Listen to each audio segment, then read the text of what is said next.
요한계시록 첫 번째 그 두 번째 강의죠. 제가 화면을 공유할게요. 화면을 슬라이드쇼 공유. 네, 좋습니다. 여러분 보이시나요? 네. 이제 여러분 안 보이시면은 막 안 보여 뭐 이렇게 하셔도 됩니다. 네, 다 보이시는 걸로 알고 있고 이제 들어가 보도록 할게요. 오늘은 좀 서러운 부분을 좀 하려고 그래요. 아무래도 요한계시록을 바로 들어가기 앞서서 뭐 지난주에는 조금 이렇게 워밍업, 네, 영적인 근육을 키운다 그러죠. 뭐 그런 시간들을 좀 가졌고 성경을 어떻게 읽을 것인지에 대한 부분들을 이야기를 했다면은 오늘은 그 요한계시록에 대한 좀 뭐 누가 기록했고 그리고 언제 기록했고 또 뭐 수신자는 누구고 뭐 한 그런 이야기들을 좀 초반에 좀 한 다음에 들어가 보도록 하겠습니다. 요한계시록 서론이고요. 요한계시록의 배경을 우선 좀 보면은 우선 기록자는 뭐 당연히 아시다시피 사도 요한입니다. 사도 요한, 세례 요한하고 사도 요한 두 요한이 있죠. 뭐 다른 요한들도 있긴 하지만 사도 요한과 세례 요한 중에서 그 예수님의 제자였었던 사도 요한이 기록을 했는데요. 이것은 그 1장 4절에 보시면 오늘 여러분 읽으셨겠지만 요한은 편지하노니라는 내용이 나옵니다. 그러니까 요한이 그러니까 기록자가 되어서 송신자죠. 이렇게 보내는 발신자가 되어서 보내는 것을 알 수 있고 1장 1절과 4장 9절에서 10절과 그리고 22장 8절에서 9절에도 요한이 그 저자임을 거기 좀 증거하고 있죠. 자기 자신에 대해서 그렇게 증거하고 있습니다. 또한 요한은 그리스도에 대해서 예언자적인 예언자적 증언을 했다는 이유로 반모섬에 갇히게 되는데요. 반모섬은 현재 그리스의 페트머스라는 그러한 곳이고 이곳에 유배되어서 있던 중에 아시아에 있는 여러 교회를 향하여서 편지를 쓰게 되죠. 그 교회들에게 편지하라라고 하신 주님의 말씀에 따라서 하게 되고 반모섬은 지금 그 에베소 지역 있잖아요. 현재 그 터키 지역 터키의 서부 쪽에 있는 그런 지역인데 그래서 그 에베소가 이제 해안 항구 쪽이거든요. 그 터키에. 근데 거기에서부터 대략 한 몇 킬로 정도가 한 70여 킬로 정도 떨어져 있는데 아주 작은 그런 섬이에요. 뭐 위로부터 북에서부터 남까지가 뭐 대략 한 15킬로 정도 되는 뭐 그러한 크지 않은 섬입니다. 근데 이제 이곳은 터키 인근에 있지만 이 섬은 그리스에 속해 있어요. 예, 그래서 이스탄불, 터키가 이스탄불에 있는 그 서쪽 편을 협상을 통해서 얻어내면서 모든 섬들을 다 그리스에 넘겼다는 뭐 그런 이야기가 있습니다. 그래서 지금은 그리스 섬이라는 것을 좀 기억을 해주셨으면 좋겠고요. 어쨌든 이 반모섬에 유배되어 있던 중에 환상을 보게 되죠. 기록 연대를 보시면은 여러분 도미티안 시대에 그 기록을 했다는 게 좀 정설로 알려져 있습니다. 이것은 초대 교부 중에 한 사람인 이레니우스라는 사람이 있어요. 초대 교부는 교부 말 그대로 교회의 아버지라는 말인데 이 교회의 아버지들 사도 시대 사도가 있었고 예수님의 제자인 사도가 있었고 사도 바로 다음에 속사도라 그래서 속사도의 가르침들이 있었고 그 속사도 다음이 바로 이제 교부들의 시대예요. 이 교부들의 시대는 100년대부터 시작해서 뭐 300년대까지 쭉 이어집니다. 이 교부들 중에 한 사람인 이레니우스가 요한이 도미티안 황제가 죽은 직후에 그 반모섬에서 돌아왔다는 그런 증언을 주장을 하게 되죠. 그래서 많은 사람들이 이 이레니우스의 책을 근거로 해가지고 이 도미티안 시대에 살았을 것이, 반모섬에 유배되었을 것이다라고 이야기를 하는데, 이에 반해서 이제 타키투스라는 또 사람이 네로 황제의 치하에 그 어느 시기에 요한계시록이 기록되었을 것이다라고 또 주장을 했어요. 네. 그러나 이제 대체적으로 이 네로 황제의 그 박해는 로마 제국, 로마 그 어떤 그 뭐죠? 로마 도시에 국한되어 있었던 것으로 보기 때문에 로마 제국의 전역에 걸친 이 박해는 아마 이제 도미티안 시대에 있었을 것이다 이렇게 보기도 합니다. 네, 어느 것이 맞건 간에 분명한 것은 박해가 있을 때에 기록이 되어져 있다는 것은 분명합니다. 요한계시록 2장에 나오는 그 에베소 교회에 대한 그 예언이 네로 시대의 상황과는 좀 어울리지 않는다는 그런 주장을 하는 사람들도 있어요.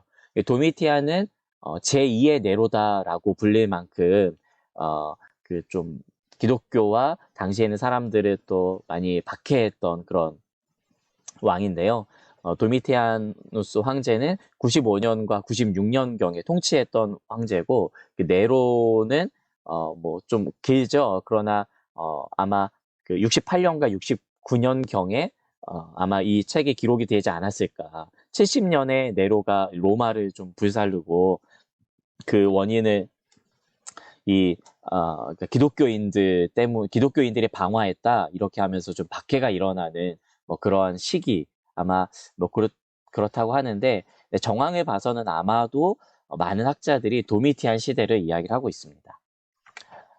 수신자는 이게 참 중요해요, 여러분들. 그러니까 우리는 당연히 성경은 그 성도들을 위해서 교회를 위해서 쓰여졌어라고 하지만 사실은 1차 수신자가 분명하게 있다는 사실이에요. 1차 수신자가 있고 1차 수신자와 더불어서 온 교회에게 이야기하고 있는 부분이기 때문에 1차 수신자가 누구이고 그 1차 수신자는 어떠한 배경 가운데 있었는지를 아는 것은 이 요한계시록을 이해하는데 굉장히 중요합니다.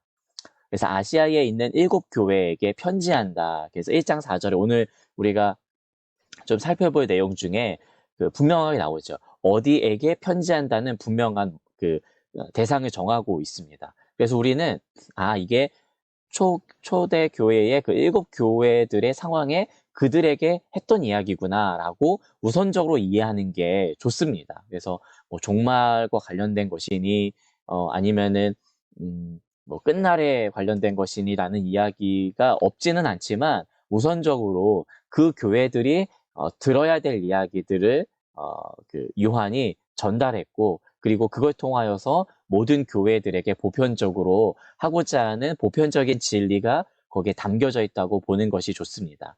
그래서 7교회의 상황과 그 교회가 어떤 형편에 있었는지 그리고 그 교회에게 이제 그 오늘날 같은 경우에는 뭐 지금처럼 이렇게 줌으로 동시에 모일 수 있지만 당시만 2000년 전만 하더라도 반모섬에서 유배되어 있을 때에 편지를 쓰고 본인이 직접 간 게 아니라 전달자가 가가지고 그 전달하면서 이제 회람하는 거죠. 자, 여러분 모여보십시오. 우리 요한 선생께서 그 이 에베소 교회 여러분들을 위하여서 편지를 쓰셨습니다. 그러면은 함께 모여가지고 그 편지를 낭독자가 낭독을 하는 거예요. 예. 낭독을 하면은 모여있는 모든 사람들이 그 이야기를 듣고 감동하기도 하고 뭐 눈물 짓기도 하고 기뻐하기도 하고 그렇구나 주님의 말씀이 이렇구나 라고 바로 그 자리에서 우리는 어떻게 해야 되는구나 라고 깨닫는 거죠. 그러니까 우리는 주로 오늘날에는 설교가 말씀을 읽고 그 말씀을 해설해주는 그런 스타일이었는데 당시에는 이 성경 본문 자체가 설교였던 거예요. 성경 본문을 그냥 읽으면은 그게 끝인 거예요. 네. 그리고 나서 다 같이 그래 그렇게 말씀하셨는데 이제 우리 어떻게 살까? 이렇게 이야기를 같이 하는 것이 뭐 그 교회의 어떤 감독이나 그 교회의 장로나 그 교회 지도자들 선생이 그 이야기들을 우리 요한 선생이 말씀하시기를 이러했는데 이러한 말씀들은 그가 생전에 그가 우리 가운데 있었을 때에도 분명히 이렇게 말씀하셨지 이런 이야기들을 하는 것이죠. 그것을 이제 7교회가 에베소부터 시작해서 두아디라까지 이렇게 시계 방향으로 돌거든요. 그러니까 에베소부터 시작해서 에베소 바로 근처에 있는 것이 반모섬이었어요. 그래서 반모섬에서 보면서 가장 가까웠었던 에베소 지역, 에베소 교회부터 시작해서 7교회를 순회하면서 도는 것이기 때문에 순회하는 것을 생각하고 염두에 두고 이 순서대로, 그래서 이게 무슨 순서일까? 라고 이제 생각할 수 있겠는데, 뭐 다른 의미가 있다기보다도 그 순회하면서 돌 것을, 회람하는 것을 염두에 두고 에베소가 먼저 나왔다라고 보시면은, 뭐 그때 당시에 이제 그 정황상으로는 맞고, 또 담겨져 있는 깊은 영적인 의미는 뭐 차차 한번 또 찾아가 보도록 하겠습니다. 이 그림이 이제 좀 여러분 보이시면은 요게 그 마우스가 혹시 뭐 작지만 그래도 보이실 수 있을 텐데, 반모섬이 에베소에서 바로 요 밑에 있는 섬이에요. 그래서 에베소부터 시작해서 서머나, 버가모, 두아디라, 사데, 빌라델비아, 라오디게아 이렇게 한 바퀴를 삥 도는 거죠. 이러한 그 흐름으로 되어졌고, 이제 이게 출처는 성경 파노라마라는 그러한 그 책에 나와 있는 내용인데요. 이 교회들에게 보내는 편지다라는 것을 여러분 꼭 기억해 주시면 좋겠습니다. 아시아에 있는 그 7교회가 처한 3가지 압력들이 있었어요. 어떠한 압력이 있었고, 어떠한 위협 가운데 있었는가. 우선은 첫 번째로는 이제 로마 제국의 압력입니다. 로마 제국의 압력은 황제 숭배를 강요하는 거예요. 카이사르라는 말은 뭐 황제라는 말이고, 우리나라로 하면 임금이라는 이야기예요. 어떤 그 대명사예요. 그래서 그 황제 숭배를 강요하고, 그 카이사르가 주인이다, 카이사르가 신이다, 어떤 그런 의미죠. 그것을 각인시키려는 제국의 여러 상징들을 곳곳에 설치해 놓고 절하게 하고 숭배하게 하죠. 만약에 그렇지 않으면은 박해를 하게 되는 것이죠. 그래서 반로마 세력이라고 취급을 받아서, 왜냐하면 우리의 주는 예수님이시니까 예수님만이 주이시다. 가이사라 빌립보 지방에서 주는 그리스도시요 살아계신 하나님의 아들입니다라고 고백하는 것. 당시에는 황제가 신의 아들이다, 그 하늘의 아들이다라는 그런 칭호로, 뭐 태양의 아들이다, 뭐 그런 의미로도 했었는데, 그것을 부정하고 오직 예수가 하나님의 아들이시다, 신의 아들이다라고 고백했었던 그런 고백. 이 가이사랴의 또 빌립 왕이 세운 그 지역이었던 것이죠. 그리고 또 이제 두 번째로는 유대인들의 압력인데요. 이 로마 제국과 유대인과 거짓 선생들은 다 맞물려 있습니다. 유대인들은 기독교인들을 싫어했죠. 왜냐하면 그 메시아를 거부하고 있기 때문에 예수님을 메시아로 이렇게 보는 이 기독교인들을 용인할 수가 없었던 거죠. 그래서 로마 당국에 고발을 하게 됩니다. 교회를 적대시하는 유대인들이 그리스도인을 반유대 세력이라고, 이거 보십시오, 이 로마 제국을 말아먹는 사람들입니다, 뭐 이런 식으로 고발하게 되죠. 그래서 특별히 유대인에 의해서 핍박을 당했던 내용들이 서머나 교회와 빌라델비아 교회가 그런 예들을 당하고, 이 내용은 우리 좀 다음 주에 한번 살펴보도록 하겠습니다. 거짓 선생들의 또 압력이 있었어요. 예수를 배반하라고 미혹하는 것을 알려주고 있는데, 경제적인 고난과 같은 어려움을 이제 피해서 주변 문화에 동조하며 살아라, 이렇게 신자들에게 거짓되게 강요를 하고, 그 중에는 뭐 이세벨과 그 추종자들 및 니골라당 같은 거짓 선생들이 있었다라고 이야기를 해주고 있죠. 그러니까 초대교회가 그냥 어떤 상황 가운데 놓였냐면은, 뭐 신생교회도 아니고, 그리고 뭔가 열심히 하니까는 뭐 축하하기 위해 편지를 보내는 것도 아니고, 이러한 여러 가지 사회적인 이 제국의 핍박과 압력으로 인하여서 어려움을 당하고 있는, 고통을 당하고 있는 이들에게 격려해주고, 특별히 이 묵시문학이라고 했었죠. 어려움 가운데 있는 이들에게 그 마지막 때에 대한 소망을 주기 위해서 이 계시, 묵시를 전달하기 위한 그런 메시지로, 소망을 주기 위한 메시지로 이 요한계시록에 쓰여졌다. 그러니까는 요한계시록의 핵심은 교회를 격려하고 이 어려움 중에서도 그 끝날이 반드시 있기 때문에 희망을 잃지 말아라, 소망을 잃지 말아라, 우리 예수님이 승리하신다, 이런 이야기를 하기 위한 책이라는 것입니다. 자, 이 요한계시록의 주된 목적은 그래서 누가 진정한 주인인가, 예수인가 아니면 가이사르인가, 이 부분입니다. 이렇게도 설명을 하는데요. 여러분, 이 그림, 이 이미지가 좀 재밌죠?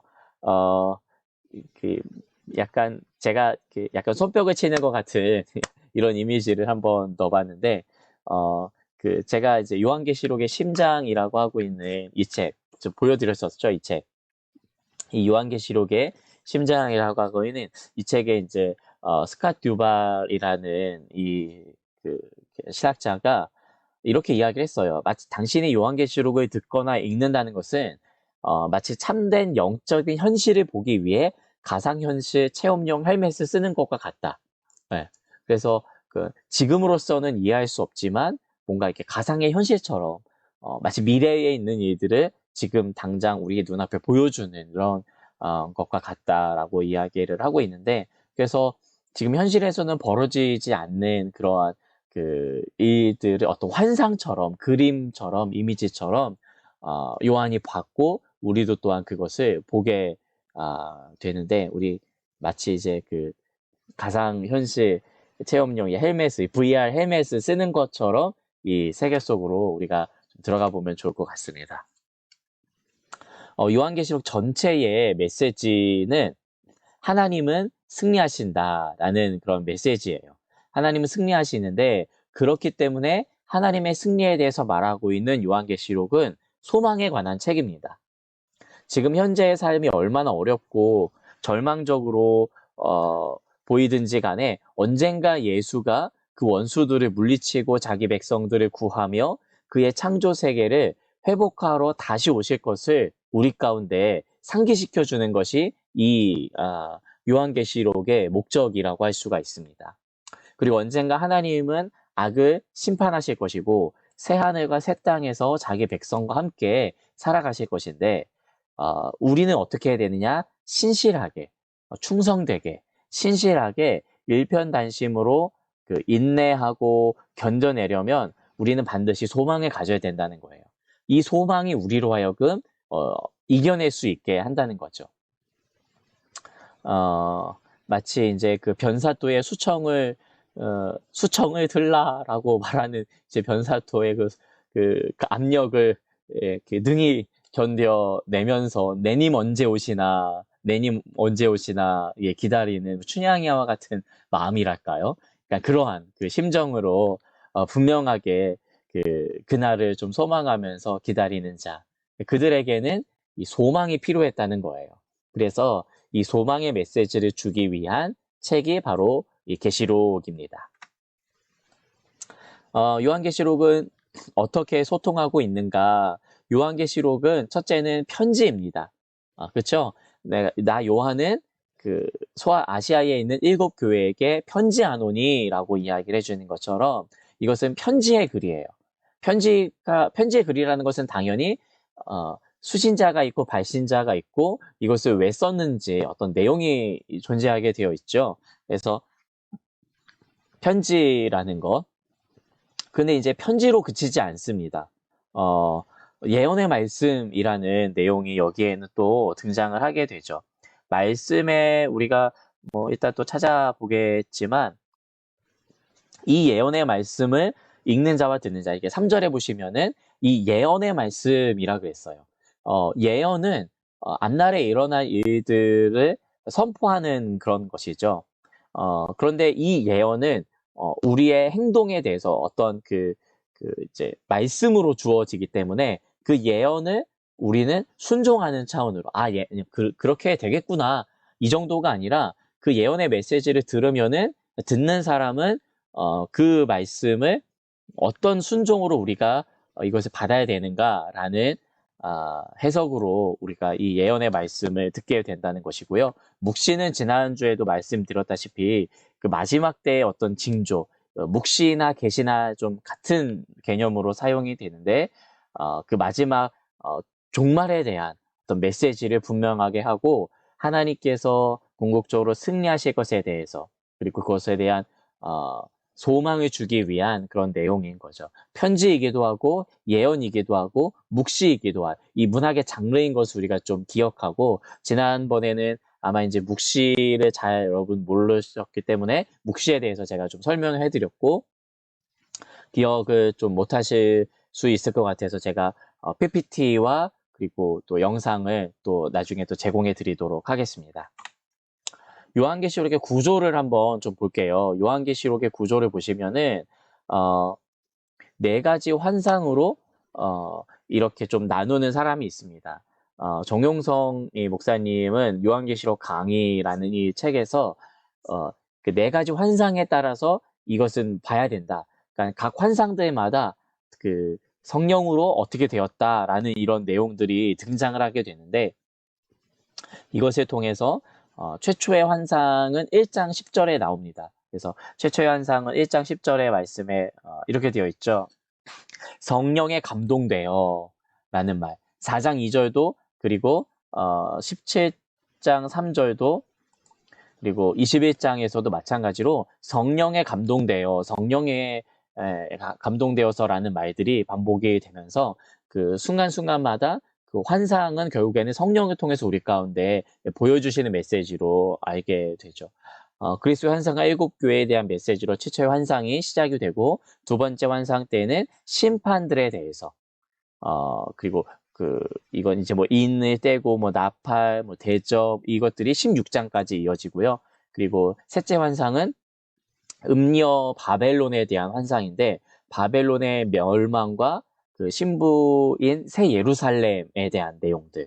그리고 마지막 환상은 이제 21장부터 나오는 21장, 22장에 나오는 그 바벨론의 멸망과 함께 오는 그 새 예루살렘에 대한 그 분명한 그 예루살렘은 어떤 예루살렘이냐 이러한 내용들로 나오고 있는 거죠. 그러니까 첫 번째 환상은 교회에 대한 환상이고 두 번째 환상은 심판에 대한 하늘 보좌와 그 하늘 보좌에서 내리는 심판에 대한 것이고 세 번째 환상은 음녀 그 바벨론의 멸망에 대한 제국의 멸망에 대한 그리고 넷째 환상은 마지막에 완성된 하나님의 나라에 대한 이러한 흐름으로 볼 수가 있겠습니다.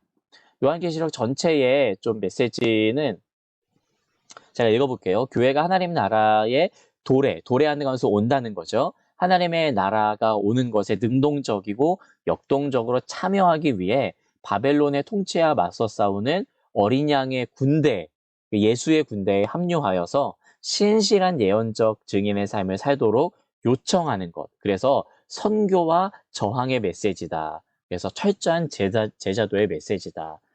그 이야기를 우리 선교와 저항이란 우리 정용석 목사님께서 이렇게 하고 계십니다. 요한계시록은 어떤 포커스를 맞추고 있느냐? 여러분 이럴 수 있어요. 요한계시록이 이게 종말에 관해서 설명해 주는 것이기 때문에 종말의 시스템이 어떻게 될까? 뭐 전천년이냐 후천년이냐 뭐 아니면은 뭐 그 마지막 때에 그거 그 의미하는 바가 이 14만 4천은 어떤 의미고 이런 것들을 분명히 의미가 하나하나 다 있기는 하지만 그것을 마치 종말에 이루어질 시스템처럼 우리는 그것을 막 준비하고 기다려야 돼 라고 하는 식으로만 이해하는 것은 그게 계시록의 관심사가 아니라는 거예요.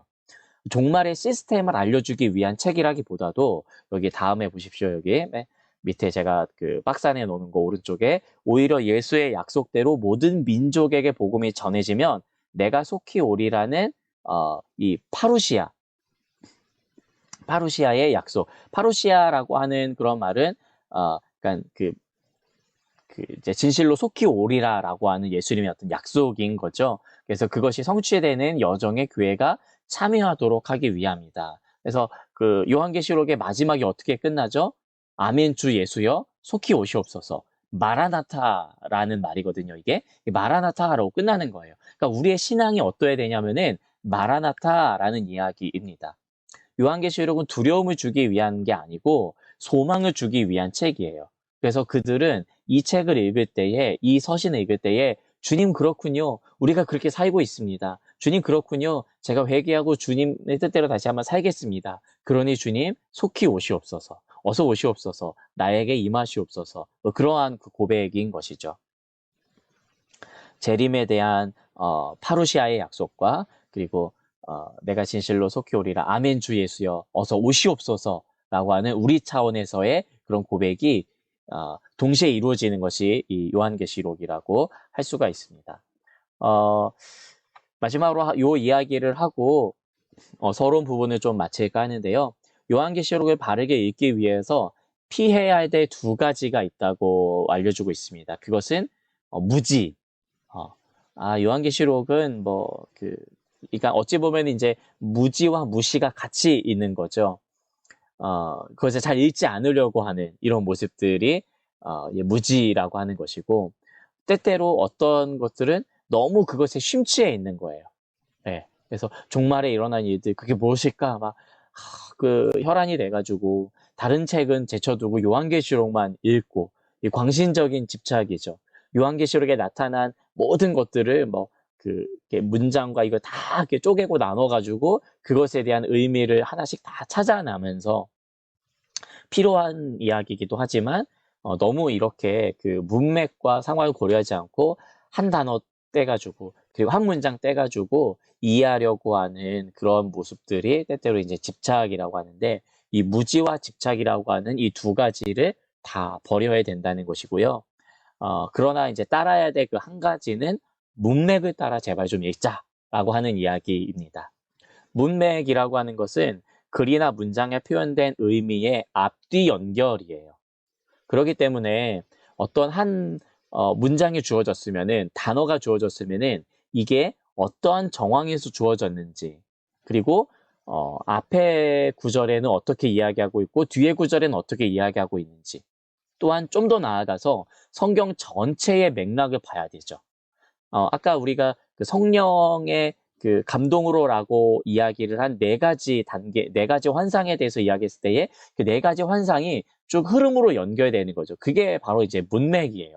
요한계시록 22장 전체의 어떤 문맥이기도 하고, 요한계시록은 묵시문학인데 다분히 에스겔과 다니엘의 그 묵시문학을 좀 차용해가지고 거기서 나타난 이야기들을 다시 반복해서 하기도 합니다. 그렇기 때문에 성경 각 권의 그 문맥의 그 흐름, 각 권의 흐름도 같이 보면서 이해할 필요가 있다는 것이죠. 여러분, 그래서 요한계시록을 읽을 때에 한 가지 더 여기다 제가 덧붙여드리면은 쉬운 버전의 성경도 꼭 읽기를 추천을 드립니다. 대부분의 우리가 이게 무슨 말이야 라고 하는 것은 단어나 그 개념이 잘 이해가 안 돼서 이해를 못할 때가 많아요.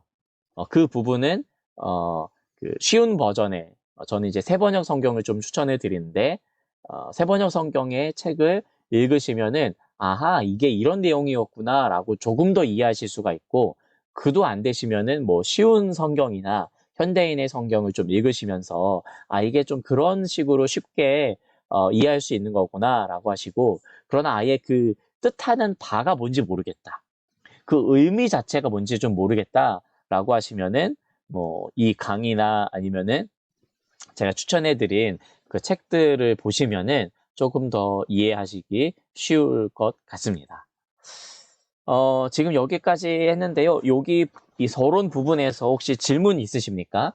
서론 부분만 좀 나누어 봤는데, 이 부분에서 여러분 혹시 질문 있으신지. 이 서론 부분 보시면은 다시 한번 좀 요약만 잠시 해드리면은 기록자에 대해서 우리가 나눴죠. 요한에 대해서. 그리고 기록 연대는 아마도 도미티안 시대인 AD 95년, 96년, 그러니까 예수님이 십자가에 못 박히시고 대략 한 60여 년 정도가 지난 이후였을 것이다. 그리고 1차 수신자는 아시아인 7교회 이렇게 있었고, 그리고 당시에 그 교회가 처해졌던 여러 가지 그 핍박이 있었다라고 하는 것들. 그리고 전체의 목적, 이 요한계시록의 목적은 과연 누가 진정한 주인이신가라고 하는 부분들. 예수인가 아니면 카이사르인가. 그리고 우리가 읽을 때에 좀 마치 가상현실의 그 VR 헬멧을 쓰는 것처럼 느껴질 수 있을 것이다 라고 하는 부분. 그리고 핵심 메시지가 하나님은 승리하신다. 그러니까 누가 주인이신가? 하나님이신데 그 하나님은 바로 승리하신 하나님이다. 그렇게 승리하신 하나님을 믿는 우리는 소망으로 인내해야 된다. 그래서 이것은 편지요, 예언이요, 묵시이기 때문에 이것을 염두에 두면서 읽어야 되고, 네 가지 환상으로 요한계시록이 되어져 있는데 각각은 이러한 의미를 담고 있고, 이 포커스는 결국에는 파루시아, 마라나타, 주 예수의 오시옵소서를 지향하고 있고, 그래서 선교와 저항의 메시지이기 때문에 제자도의 삶을 살 것을 우리 가운데 권면하고 있다. 그래서 문맥적으로 이 내용을 읽어야 된다라고 하는 부분입니다. 1분 미만으로 남았고요. 그래서 여러분 좀 생각하시다가 질문 있으면은 다음번 시작할 때에 바로 좀 질문과 함께 시작을 하시면은 좋을 것 같습니다. 우리 잠시 후에 만나요.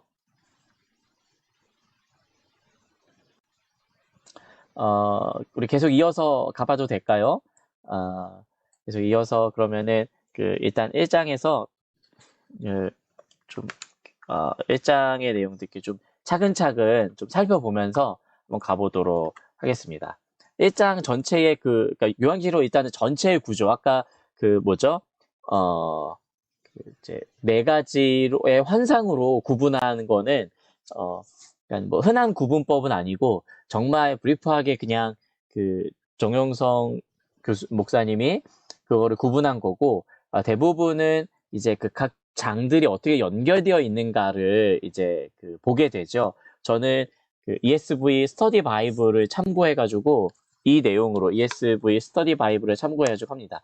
지금 이거 공유를 안 했구나. 쏘리. 잠시만요. 자, 좋습니다. 보이시죠, 이제? 여기 보시면은 요한계시록 전체의 구조에 대해서 나와 있는 것을 보게 됩니다.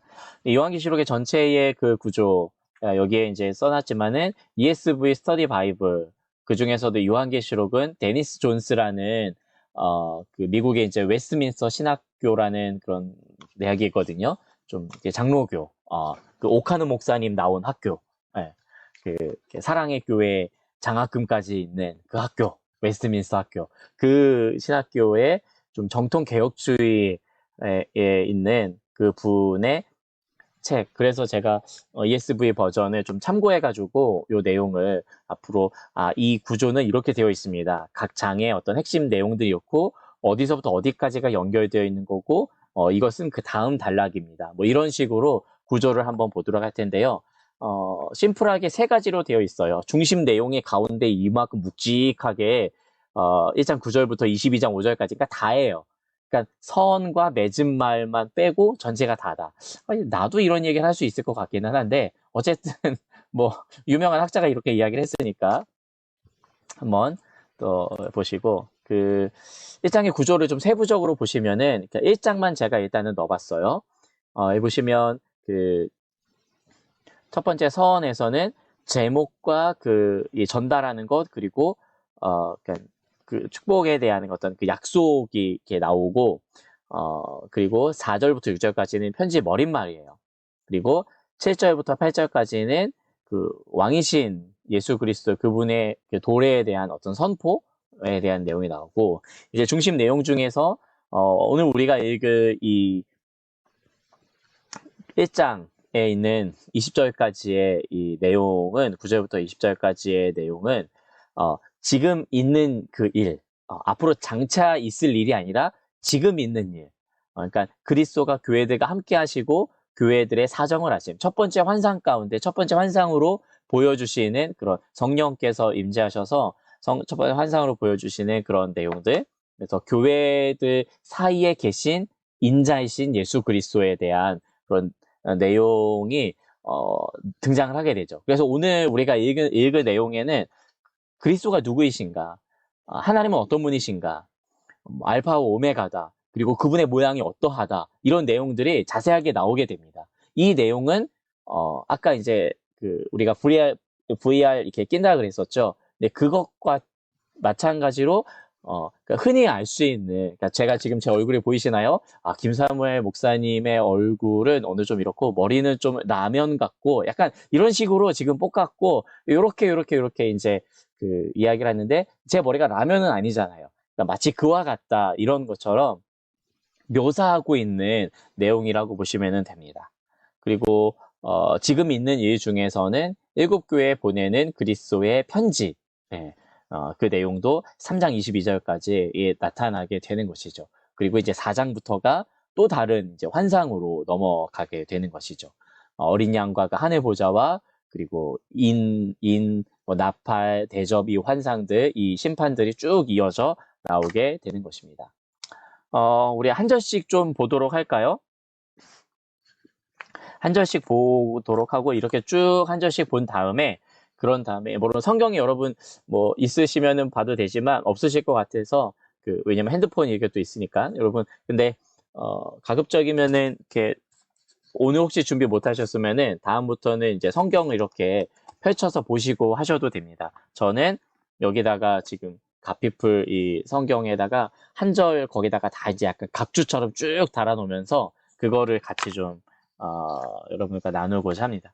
우선은 예수 그리스도의 계시다라고 하면서 시작을 하죠. 이것은 계시예요. 그러니까 근데 누구의 계시냐면은 예수 그리스도의 계시입니다.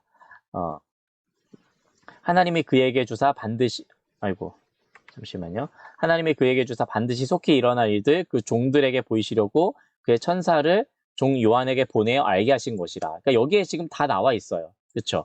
예, 이게 어떤 내용인지 무엇인지 이것만 보면은 알 수 있죠. 그래서 우리는 이걸 통해서 이 성경이 이런 내용이구나. 이 요한계시록이 이러한 책이구나라는 것을 분명히 알게 되는 것이죠. 제가 요 펜을 한번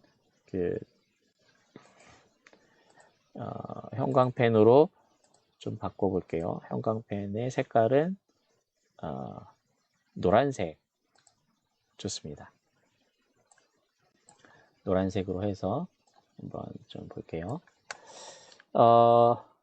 노란색이 잘 안 보이네요. 죄송합니다. 초록색으로 가겠습니다.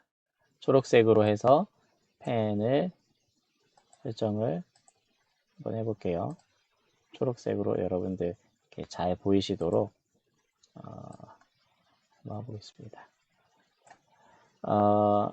예수 그리스도의 계보, 계시, 이 계시인 거죠, 계시.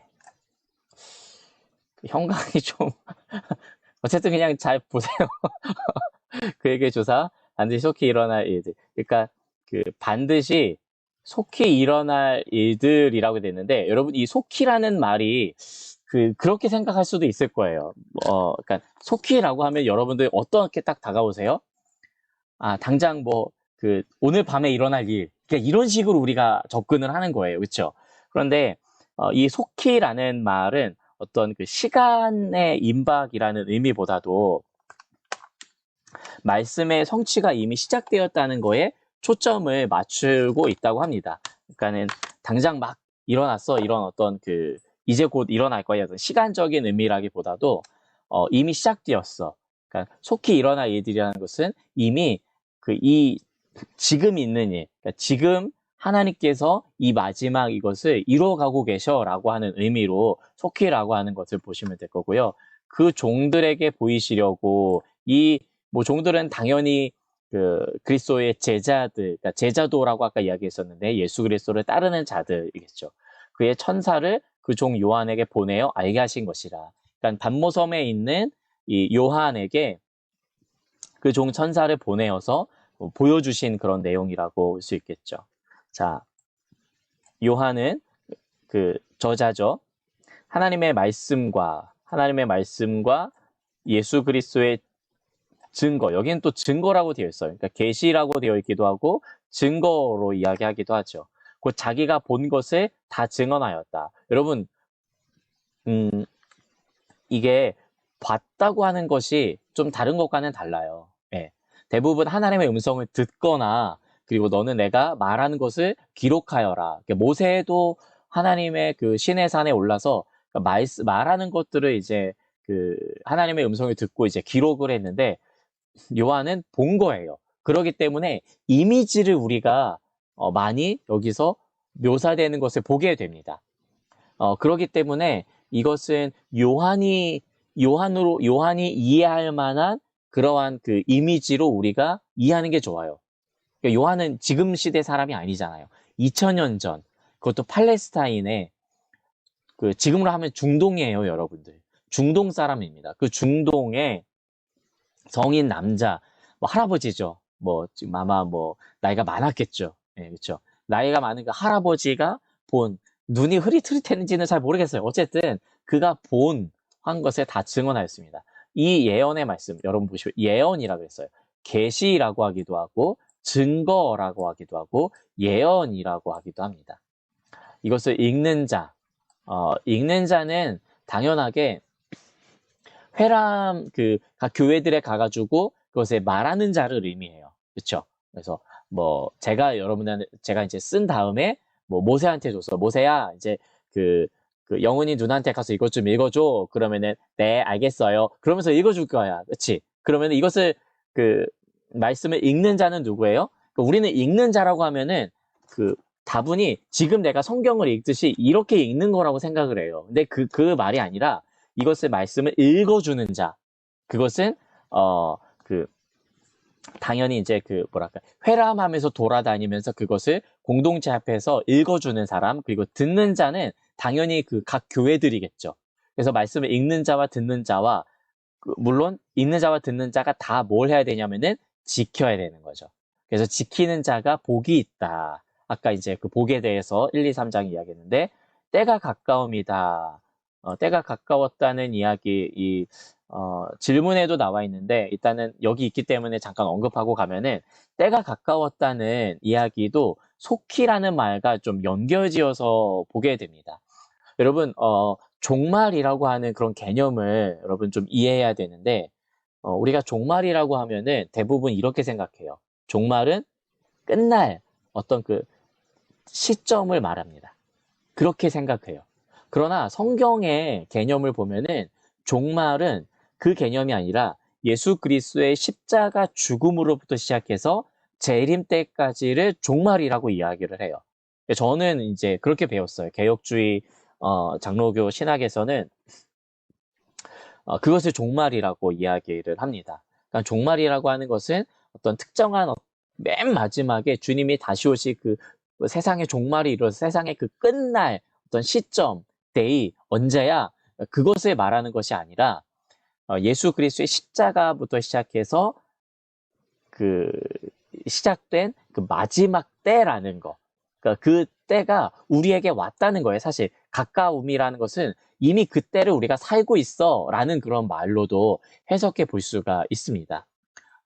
이것은 예수 그리스도가 마지막, 그러니까 또 다른 메시아가 있는 것이 아니라 예수 그리스도가 최종 궁극적으로 예수 그리스도를 통하여서 하나님의 모든 계시가 완성되었고 예수 그리스도 외에 다른 메시아가 없기 때문에 예수 그리스도를 통하여서 우리 가운데 마지막 일어날 일들이 성경 구약의 예언들이 다 성취되었다고 보는 것이 맞는 것이죠. 인류의 역사 그리고 온 우주의 역사 가운데 우리는 예수 그리스도의 십자가를 통해서 마지막 때를 살아가고 있는 거예요. 그러니까는 2000년 전이라고 하면 우리는 굉장히 멀게 느껴지죠. 그렇죠? 그러니까 당연히 멀게 느껴지죠. 그러나 온 우주의 역사, 큰 하나님의 통치, 전 세계를 다 통치하시고 다스리시고 주관하시는 그 우주적인 하나님의 역사에서 시작의 역사가 있었다면은 그리고 인류를 통해서 하나님께서 이루어 가시고자 했었던 역사와 그리고 출애굽 시대 이런 시대들이 있었다면은 이제 예수 그리스도를 통하여서 마지막 때라고 하는 종말의 시대가 펼쳐졌다고 보는 것이 맞습니다. 자, 이거 안 지워지고 그냥 계속 가네요. 어쨌든 그냥 쭉 보겠습니다. 자, 또 요한은 나오죠. 그러니까 요한은 자기 자신을 이야기해주고 요한은 아시아에 있는 이 아시아는 지금 우리가 살고 있는 지금 대륙에 의미하는 그 아시아가 아닌 거 알고 계시죠? 이 아시아는 터키의 어떤 한 지명이 아시아였어요. 예, 갈라디아 지역, 뭐 길리기아 지역 이런 것처럼 그 아시아라는 그 어떤 큰 지역, 뭐 지금으로 하면 우리로 하면은 뭐랄까요, 경기도 뭐 이런 느낌처럼 뭐 경상도요, 전라도요, 뭐 이런 느낌처럼 거기에 있는 7교회 도시들이죠. 뭐 경기도에도 뭐 인천도 있고 뭐 우리 살고 있는 성남도 있고 이런 것처럼 그 아시아라고 하는 지역에 있는 7교회들에게 편지한다라는 거죠. 또 터키에 좀 더 들어가 보면 갑바도기아라는 그런 지역도 있고요. 이제도 계시고 전에도 계셨고 장차 오실 여러분 하나님에 대한 설명이에요. 이제도 계시고 전에도 계셨고 장차 오실 이와 그 보좌 앞에 있는 7영 하나님에 대한 어떤 그 설명인데 물론 이제 성자 하나님에 대한 내용이기도 하고요. 일곱이라고 이야기하는 것은 여기도 일곱이 나오고 여기도 일곱이 나오죠. 그래서 일곱 영이 그러면 뭐야 성령님의 7분이셔? 뭐 이렇게 생각할 수도 있겠는데 이것은 뭐 그렇다는 의미보다도 일곱이라고 하는 어떤 의미를 우리가 좀 이해할 필요가 있을 것 같습니다. 일곱은 완전수를 의미를 하죠. 그래서 완전함, 충만함을 의미합니다. 여러분 예수님이 아니 그 하나님이 그, 그 6일 동안 온 우주를 창조하시고 나서 7째 날에 안식하셨죠.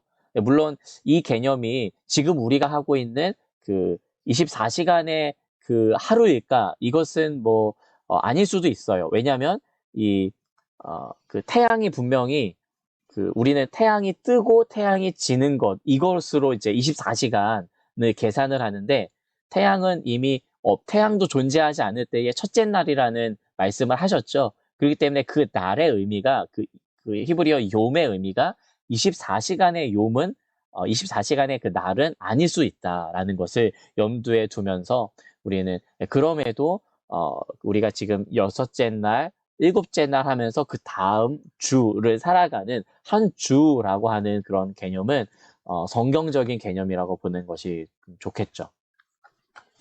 그리고 이 7은 바로 그런 의미이고 그래서 7영은 뭐 성령의 7분이다라는 의미가 아니라 완전하신 성령님이라는 의미로도 볼 수 있겠고 이제도 계시고 전에도 계셨고 장차 오실 이 이야기는 하나님께서는 과거와 현재와 미래에 어떤 구분이 없으시다. 그러니까 늘 존재하고 계신다라는 것으로 볼 수 있죠. 5절 말씀에 또 충성된 증인으로 죽은 자들 가운데서 먼저 나신 또라고 하는 것은 그 다음에 바로 이제 여기서부터 예수 그리스도에 대한 설명이 나오죠. 충성된 증인이시다 예수님은. 그리고 예수님은 죽은 자들 가운데서 먼저 나셨다. 여러분 죽은 자들 가운데서 먼저 나셨다라고 이야기하는 게 시간적인 의미라기보다도 이것은 잠자는 자들의 첫 열매 되셨다라고 하는 내용을 여기 이제 요한계시록의 표현이 그것의 요한계시록 버전이라고 보시면 됩니다. 그리고 땅의 임금들의 머리가 되셨다. 여러분 그 당시의 임금 여기는 임금이라고 표현을 했는데 뭐 그때 당시로 하면은 이제 황제겠죠. 땅의 카이사르들의 머리가 되신 이라는 의미로 볼 수가 있는 거죠. 그러한 왕 중의 왕이신 왕의 왕, 만왕의 왕이라는 의미로 그 머리 대신 예수 그리스도로 말미암아 은혜와 평강이 너에게 있기를 원하노라. 이렇게 복을 어떤 뭐랄까요? 이렇게 축복하는 거죠. 우리식으로 따지면은. 그리고 우리를 사랑하사 그의 피로 우리를 죄에서 우리를 해방하셨다. 누가? 예수 그리스도가. 그리고 죄에서 해방하셔서 어떻게 하시느냐? 그의 아버지 하나님을 위하여 우리를 나라와 제사장으로 삼으신 그에게 영광과 능력이 세세토록 있기를 원하노라. 이 6절과 관련해서는 이제 현정이가 질문을 해줬는데 거기서 또 자세하게 한번 살펴보도록 하겠습니다. 볼지어다 이런 뭐 성경에는 볼지어다 이런 말들이 좀 많이 나오죠. 자 봐봐 이제는 뭐 이런 어떤 관용구라고 보시면 되고요. 그가 구름을 타고 오시리라. 그가 구름을 타고 오시리라 이 내용은 여기서 처음 나온 게 아니라 이미 이제 뭐죠? 이제 사도행전, 누가복음, 그리고 누가복음과 사도행전에 나타나고 있는 그가 올라가신 대로 우리 가운데 오실 것이다라고 하는 내용을 이야기해주고 있는 것이고, 그러니까 재림을 여기서는 약속해주고 계신 거죠. 각 사람의 눈이 그를 보겠고, 저는 이게 각 사람이 눈이 그를 보겠고, 그러니까는 그가 구름을 타고 오시는데 각 사람이 볼 거야. 여러분 이게 좀 상상이 되시나요? 예. 그러면 잠자는 사람은 어떻게 보지? 우리가 만약에 보면은 우리와 정반대에 있는 아르헨티나는 어떻게 보지? 근데 저는 그런 생각을 많이 했었어요. 뭐, 좀 땡뚱맞기도 하고, 뭐, 실제적이기도 하고, 아직까지 사실은 잘 모르겠어요. 구름을 타고 오시는데, 어떻게 오실까? 근데 여러분, 사실은 이 구름이라고 하는 것은 임재를 상징하는 거예요. 네. 하나님의 임재를, 뭐, 손오공이야? 구름 타고 오시게? 근둔! 이러면서, 뭐, 그렇게도 생각했었는데, 이 구름이라고 하는 것은, 임재, 그러니까 빽빽한 구름으로, 성막 가운데 하나님이 임재하셨었죠.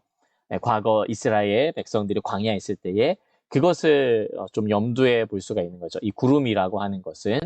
그래서 구름 기둥과 불 기둥으로 뭐 인도하셨다고 했을 때에 구름 기둥은 하나님의 임재를 상징하고 구름 기둥이 올라가면은 이제 하나님께서 움직이라, 구름 기둥이 내려오면은 이제 멈춰라, 약간 그런 의미처럼 하나님이 우리 가운데 함께 하시는 것을 상징하죠. 그래서 그가 구름을 타고 오신다는 그런 이야기는 하나님의 그 충만한 임재 가운데, 하나님의 영광 가운데 오실 것이다라는 해석을 우리가 해볼 수 있겠죠.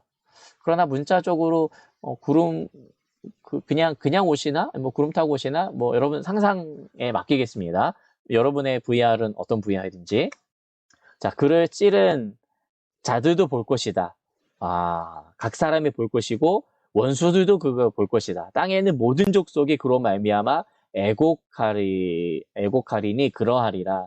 그러니까 주님이 오시면은 분명히 그것에 반가워하고 그 성춘이 양이 그 변사또의 수청을 거절하면서 아니다 아니다 이렇게 막 주리를 틀라 아야 나 기다릴래 이렇게 하다가 결국에는 짠 이제 그 어명이요 하고 나타나가지고 그 우리를 건져내고 얼마나 이게 좋겠어요. 그러나 거기에 있는 다른 사람들은 어떤 의미에서는 애곡하게 되는 일들도 있게 되는 거죠. 여러분 주님이 오시면은 여러분들은 애곡하실 거예요? 아니면은 할렐루야 이렇게 내가 기다렸습니다 이렇게 하실 겁니까? 당연하게 우리는 뭐 그 애곡하는 인생이 아니라 주님 어서 오세요. 제가 주님 환영합니다라고 하는 인생이 되겠죠. 그렇다고 한다면은 그날을 소망해야 되는 것이고 그날을 소망하는 사람들은 그 하나님의 그 충만한 임재 그것을 기다리면서 기다리는 그런 소망하는 자의 삶을 살게 된다는 것이죠. 하나님이 이르시되 나는 알파와 오메가라. 그러니까 뭐 가부터 기역부터 히읗까지야. 아니 뭐 A부터 Z까지야. 나는 처음이고 나중이야. 뭐 시작이고 끝이야 라고 하는 이야기고 이제도 있었고 전에도 있었고 장차 올 자요. 아까도 이제 언급을 했었던 부분들이죠. 그 뭐죠? 먼저도 이제 나와 있었던 또 똑같이 반복이 되는 것을 볼 수 있겠고 전능한 자라. 자신을 이제 드러내시는 거죠. 주 하나님께서 알려시는 내용들입니다. 여기 또 요한이 나온다. 요한 자주 나오네, 그쵸? 요한은 나 요한은 너의 형제다. 여러분은 저의 형제요 자매입니다. 이렇게 이제 말하는 거예요. 근데 그렇게 말할 때 상황이 보시면은 예수의 환난과 나라와 참음에 동참하는 자 이렇게 되어 있죠.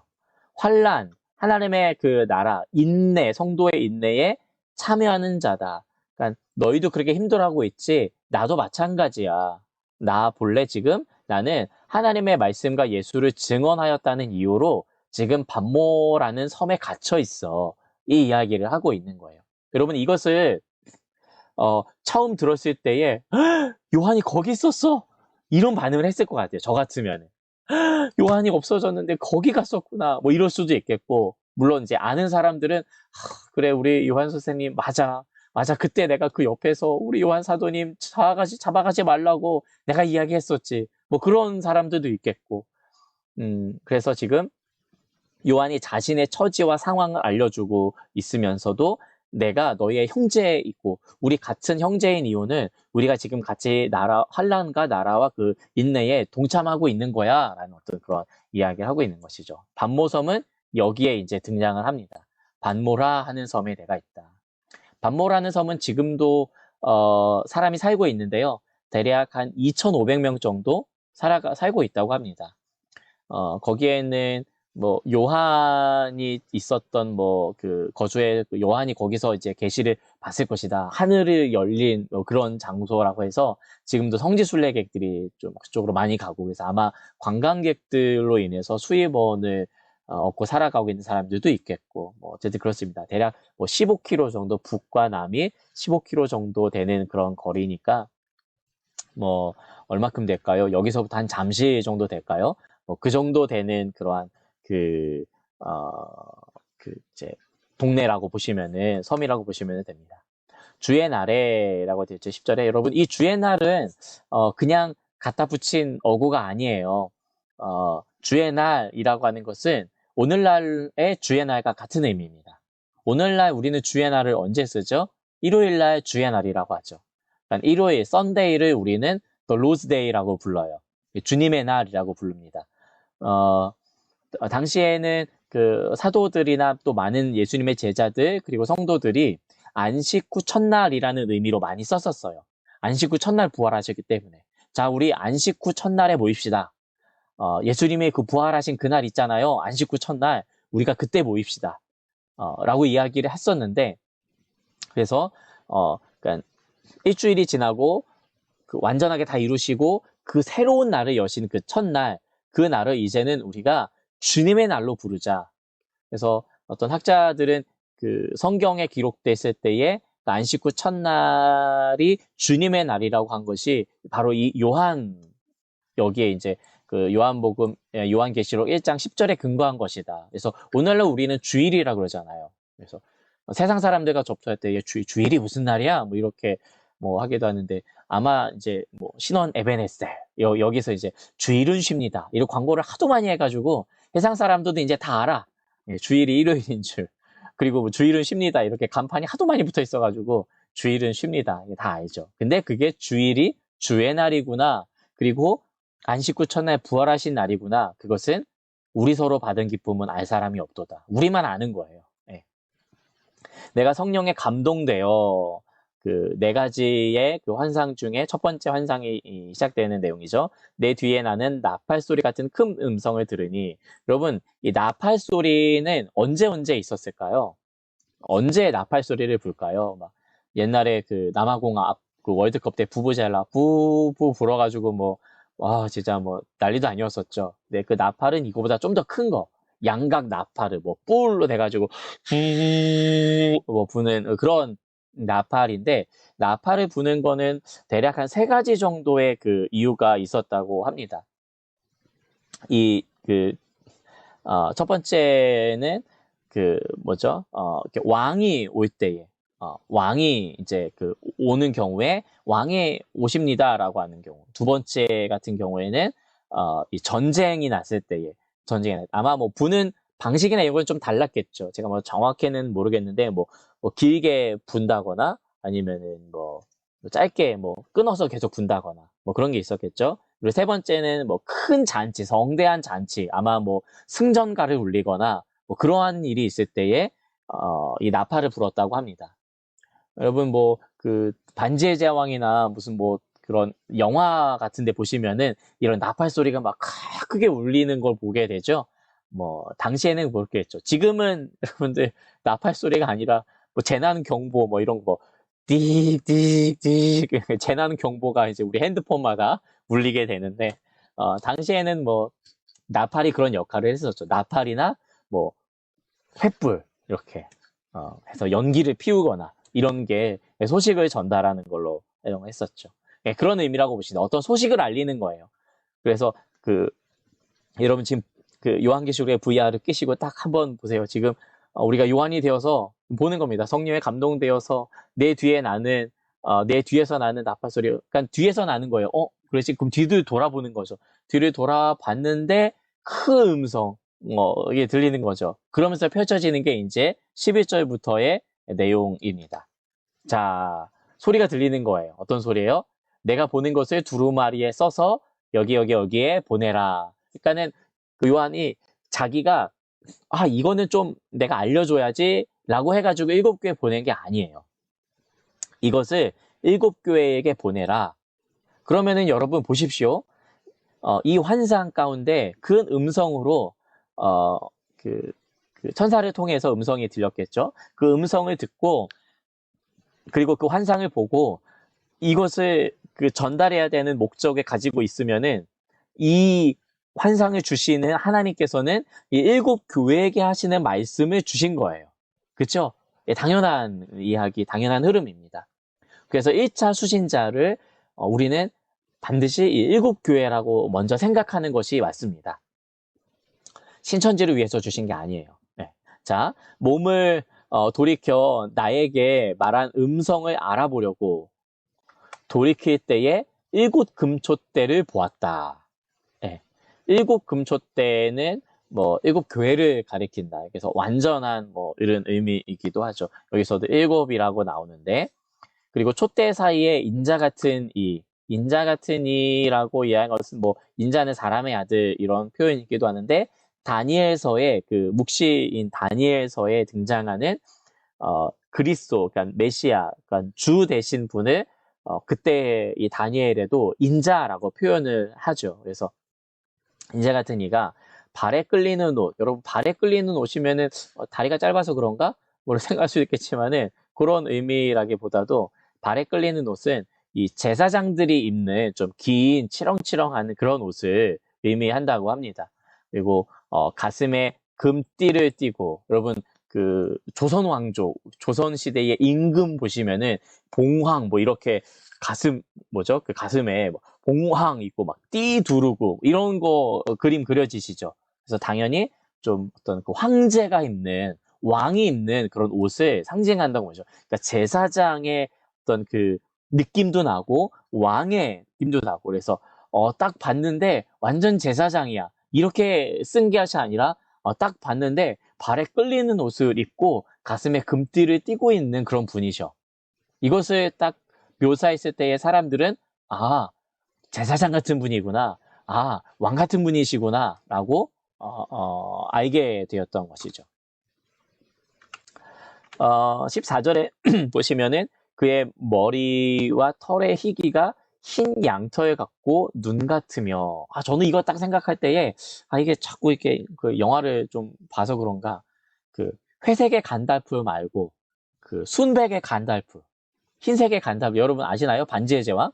예, 아는 사람들이 이제 알 텐데, 반지의 제왕에서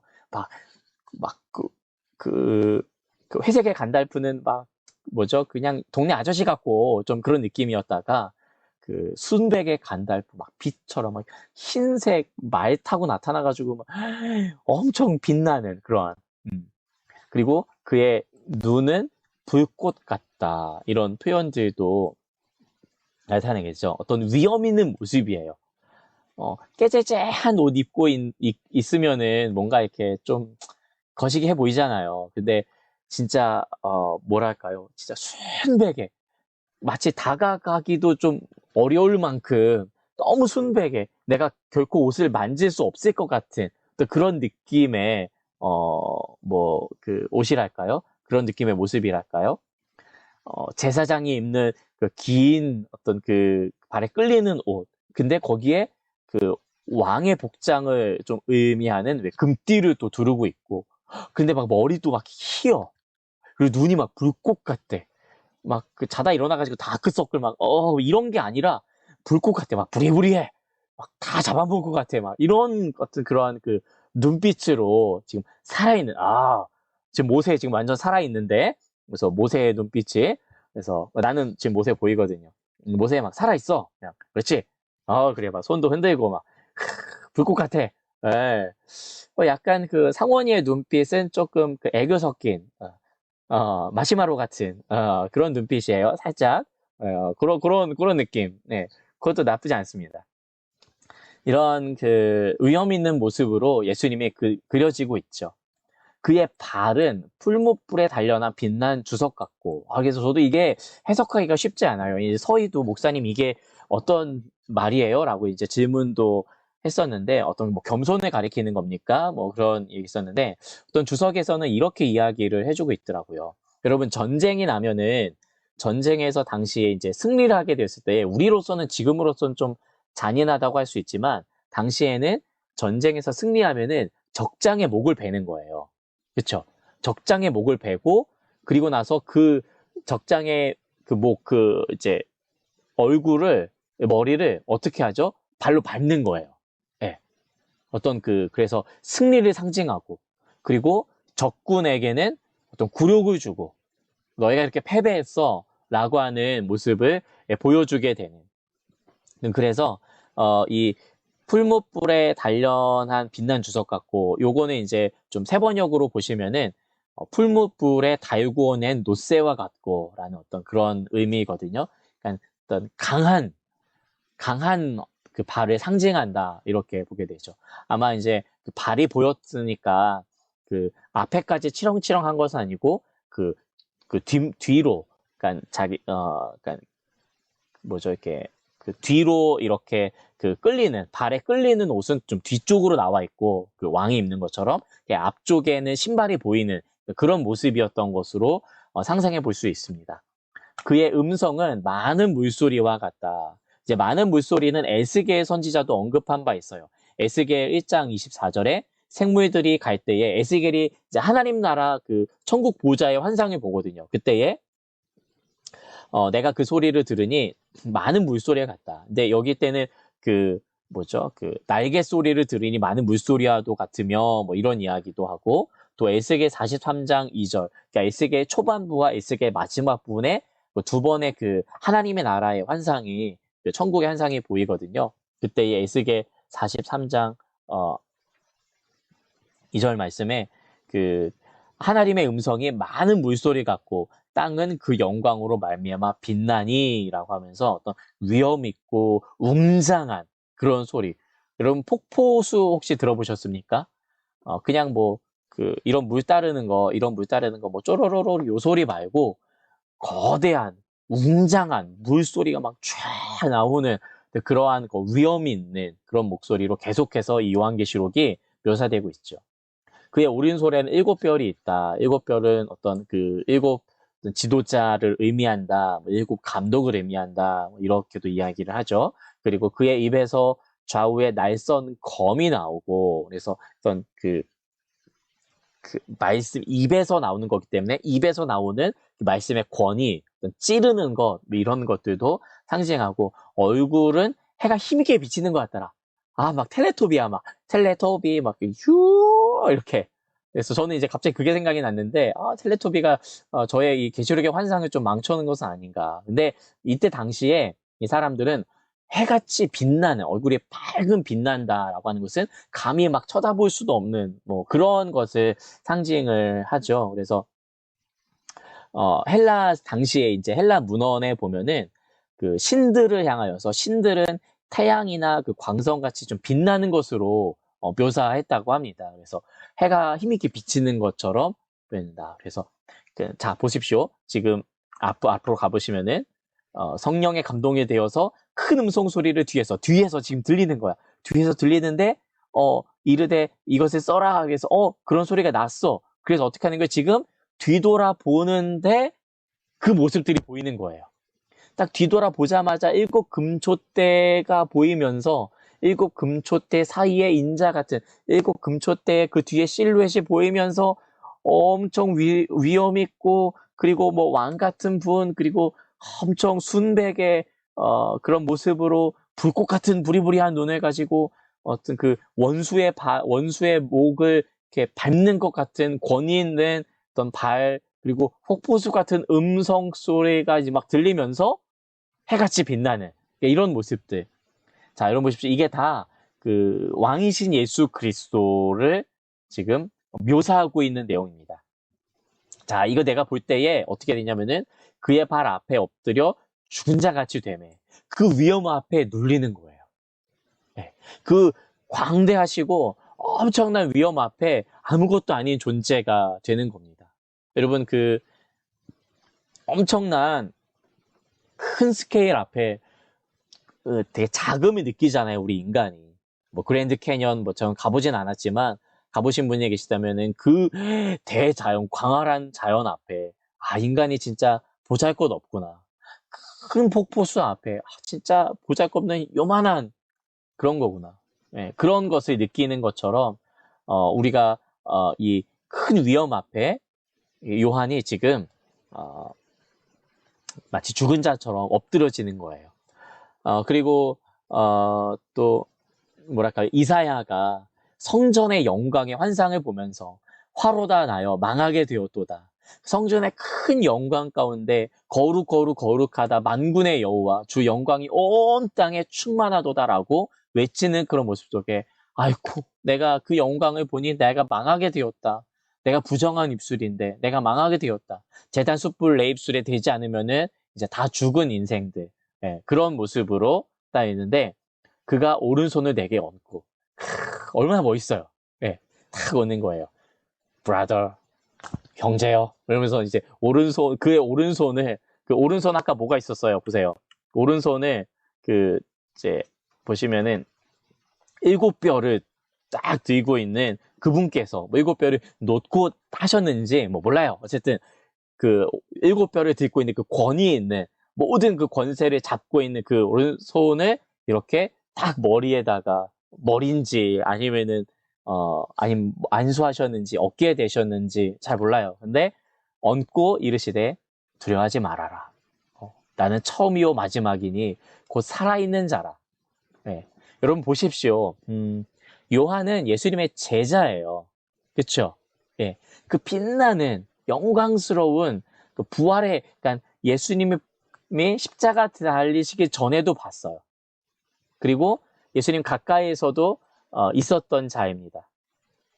그리고 예수님 곁에 있는 그러한 요한이었습니다. 부활하신 예수님도 만났어요. 그 예수님. 그런데 지금은 발 앞에 위험 앞에 다시 엎드려서 죽은 자처럼 돼 있는 나에게 다시 오셔서 말씀해 주시는 거죠. 변화산에서 그 예수님의 모습도 굉장히 위험 있는 모습으로 나오죠. 엄청 그 놀라운 모습으로. 그 모습을 봤을 때 예수님께서 두려워하지 마. 그리고 나는 지금 살아있는 자다. 내가 지금 죽어서 너희 가운데 무슨 뭐 환영처럼 보이는 게 아니야. 나는 살아있어. 그리고 내가 전에 죽었었노라. 여러분 이 이야기를 딱 들었을 때에 반드시 이제 요한은 직감했겠죠. 주님이시다. 그분이시다. 볼지어다 내가 세세토록 살아있어 사망과 음부의 열쇠를 가졌다. 모든 권세. 예수님께서 말씀하시죠. 하늘과 땅의 모든 권세를 내게 주셨다. 마태복음 28장 마지막에 내게 주셨으니 너희는 가서 모든 민족을 제자로 삼아. 그러니까 그 권세를 가지신 분이 명령을 하시고 말씀을 하시는 내용인데 그 사망과 음부의 그런 권세, 사망을 이기신 그분이 다 이게 가지신 분으로 나오죠.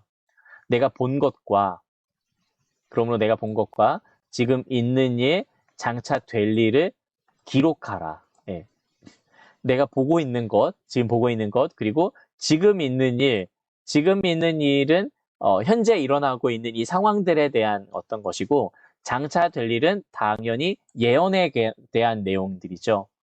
이것을 기록하라라고 알려주고 계시죠. 이제 마지막으로 내가 본 것은 뭐냐면은 내 오른손의 일곱 별의 비밀과 또 일곱 금촛대라. 일곱 별은 일곱 교회의 사자요. 이게 해석이 나오죠. 일곱 촛대는 일곱 교회니라. 아까 그러니까 뭐 감독이나 어떤 그 교회의 지도자라고 했었는데 일곱 별은 일곱 교회의 사자. 그리고 일곱 촛대와 일곱 별. 완전하게 하나님의 교회와 하나님의 그 어떤 종을 의미하는 내용들이 여기에 이제 나오게 됩니다. 자, 뭐 질문하라고 하면 이제 안 할 것 같으니까는 이미 이제 질문을 한 그 내용들을 뭐 좀 제가 또 혼자 열심히 좀 떠들어 보고 목 아프니까 좀 물 좀 마실게요. 자, 한번 또 떠들어 보겠습니다. 1장 6절. 우리를 나라와 제사장으로 삼으셨다는 의미를 대충은 알겠는데 설명해 주세요. 대충은 알겠는데 좋아요. 우리를 나라와 제사장 삼으셨다. 이거 보시면은 세 번역에 이렇게 되어 있죠. 우리로 하여금 나라가 되게 하시어 자기 아버지 하나님을 섬기는 제사장으로 삼아 주셨습니다. 여러분 이 바로 전에 5절에 어떤 말씀이 있는지 아십니까? 우리를 사랑하사 그의 피로 우리 죄에서 우리를 해방하시고, 그러니까 예수님께서 우리를 죄 가운데서 해방시켜 주신 이유가 그냥 깨끗해가지고 이제 너 알아서 살아 이게 아니라 목적이 있어서 우리를 깨끗하게 하시고 거룩하게 하셨다는 거죠. 그 거룩과 그 깨끗하게 하신 이유가 나라가 되게 하시기 위해서. 여러분 나라가 된다는 말이 어떤 의미로 다가오십니까? 이 나라는 당연하게 하나님의 나라겠죠. 근데 나라는 우리가 생각할 때에 미국 하면은 당연히 미국 땅덩어리를 생각하죠. 아, 저기 아메리카 그 어마무시하게 큰 땅, 뭐, 이렇게 생각하지만 이 나라에는 어떤 그 땅도 어떤 그 장소가 필요하겠지만은 주권도 필요하죠. 그리고 그 백성도 필요하죠. 그래서 나라가 되겠다는 것은 하나님의 나라 백성으로 삼으셨다는 그런 말이겠죠. 그래서 왜 이것을 어떻게 이것을 삼으셨느냐? 그의 피로 우리를 죄 가운데서 해방시키셔서 죄의 그 종로로 타는 데서 우리를 하나님의 나라 백성으로 삼으셨다. 그런 이야기로 볼 수가 있습니다. 그리고 자기 아버지 하나님을 섬기는 제사장으로 삼아주셨다. 나라가 되게 하시고 제사장, 근데 하나님을 섬기는 이 제사장이 되게 해주셨다. 그래서 우리를 나라와 제사장으로 삼으셨다는 의미는 바꿔 얘기하면은 예수 그리스도께서 피값으로 사셔서 하신 그 목적이 바로 하나님의 나라 백성이요. 하나님을 섬기는 제사장이라는 의미로 우리가 볼 수가 있습니다. 네. 좀 답변이 됐나요? 그리고 또 여기 이제 원하노라라고 하는 내용들이 있죠. 그래서 요한이 예수님을 향한 축복 기도를 한 거예요. 요한이 예수님 복 받으세요 뭐 이렇게 한 건가요? 아니면은 개인적으로 그 아는 사이여서 하이 예수님 이렇게 하는 건가? 뭐 축복 기도는 누가 어떻게 해야 되는 것이 옳은 건가? 이거 좀 보편적인 이야기를 하는 것 같은데요. 보시면은 그러니까 1장 6절 하반절에 그에게 영광과 건세와 영광이 무궁하도록 있기를 빕니다. 이 빕니다가 이제 원합니다. 그런 의미인데, 그러니까 이거는 여러분 이렇게 보시면 돼요. 예수님이 가르쳐 주신 주기도문에도 보면은 나라와 권세와 영광이 영원히 아버지께 있사옵나이다. 아멘. 이렇게 되어 있죠. 그렇죠? 이게 좀 약간 비슷하지 않아요? 그렇죠? 예. 예수님이 가르쳐 주신 어떤 기도 간구예요. 그러니까 이거는 그러니까 축복의 기도라기보다도 그렇게 되기를 이것은 나라와 권세와 영광이 영원히 아버지의 것입니다라는 그러한 그 인정, 그런 고백, 송영이라고 좀 어려운 말로 표현을 하는데 우리는 이제 칭찬을 하는 것은 윗사람이 아랫사람한테 칭찬을 하거나 뭐 또래에게 칭찬을 이제 하죠. 이제 어른한테는 칭찬이라고 좀 이렇게 말을 안 하잖아요. 뭐 언어한다, 뭐 존경을 표한다, 약간 그런 의미로 하잖아요. 그래서 축복한다라는 그런 개념은 그 뭔가 이렇게 권세를 가지고 있는 사람이 아랫사람에게 축복하는 그런 개념으로 하는 것이 맞죠. 그래서 그 요한이 예수님에게 축복한다는 말은 좀 이렇게 그 말로만 볼 때에는 좀 맞지 않는 그런 말이고, 그래서 그 복을 빈다라기보다도 영광과 권세와 영원히 무궁토록 있기를 제가 원합니다. 이렇게 보는 게 맞아요. 예, 그래서 내가 그것을 너무나도 원합니다. 그게 맞습니다라고 인정하는 거예요. 하나님의 나라와 권세와 영광이 영원토록 무궁이 있지 않아. 근데 내가 있기를 원해. 그래서 되는 거야. 이게 아니라는 거죠. 그래서 하나님의 나라와 권세와 영광은 원래 무궁한 거예요. 원래 영원한 건데 그렇게 되는 것을 내가 인정합니다. 그리고 그렇게 되는 것, 저에게 그것이 이루어지기 원합니다. 그러니까 그러한 고백으로도 볼 수가 있는 것이겠죠.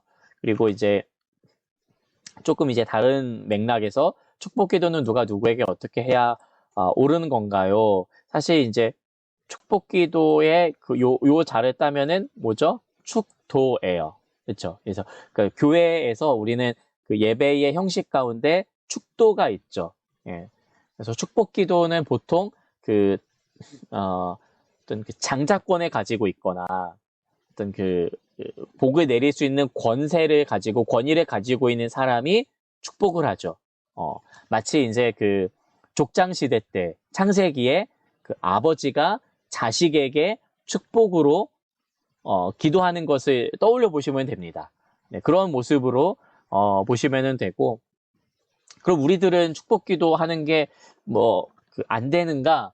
뭐 이렇게 여러분 그 서로 이렇게 머리에 손을 얹고 기도하는 것이 좀 이상해 보일 수는 있어요. 그리고 뭐 저도 어떻게 신학적으로 해석해야 될지 그래서 뭐 그렇게 뭐 잘 하지는 마시고 그러나 서로 이제 그 하나님 이 사람을 향하여서 우리가 흔히 하듯이 이제 축복 기도로 하는 것은 뭐 나쁘지는 않은 것 같아요. 근데 보통은 우리는 그것을 중보 기도라고 이야기를 하죠. 그래서 중보 기도라고 이야기를 하고 오늘날 이제 축복 기도는 옛날 그 성경의 의미를 살려서 보통의 경우에 그 교회의 그 어른인 교회의 그 특별히 이제 예배 가운데에 나와 있을 때에 그 성도들에게 축복의 권한을 이제 그 안수를 받은 세움 받은 그 교회 전체를 좀 대표하는 설교자에게 목회자에게 있습니다. 그래서 그 제가 이런 예열을 많이 듣는데 이철규 목사님한테 우리 다 머리 이렇게 내밀었었죠. 이철규 목사님 2000 언제예요?